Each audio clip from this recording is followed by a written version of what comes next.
Okay, question number 2 says, what is the range of this function? So they gave you the equation. This is the equation we're going to put in Desmos, and they're asking for the range. Range, if you make a table, range is the y. Domain is the x. So if they're asking for range, automatically you should know that they're not asking for the x's.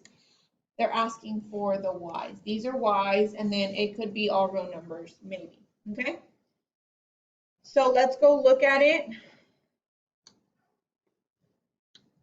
We're going to go ahead and graph that equation in Desmos. Here it is.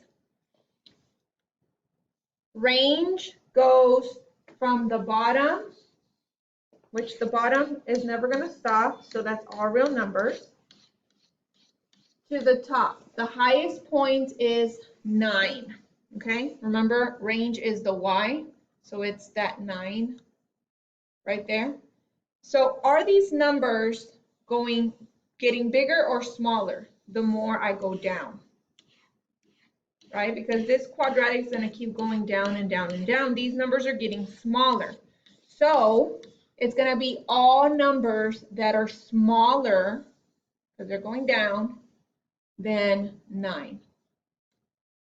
All the numbers that are less than or equal to 9, because right here it equals to 9, and it could be smaller. The numbers 0, 0, you see they're getting smaller.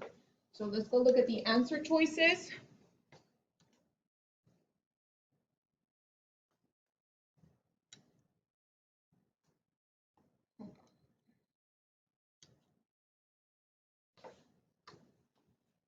Okay, the answer choices, I have all real numbers. Well, it's not all real numbers because it didn't go greater than 9.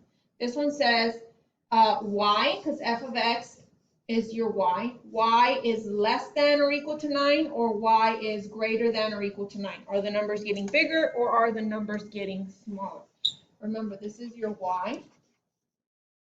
And we said that the numbers are getting smaller, less than 9. So y is less than or equal to 9, or y is greater than or equal to 9. Go ahead and choose your answer.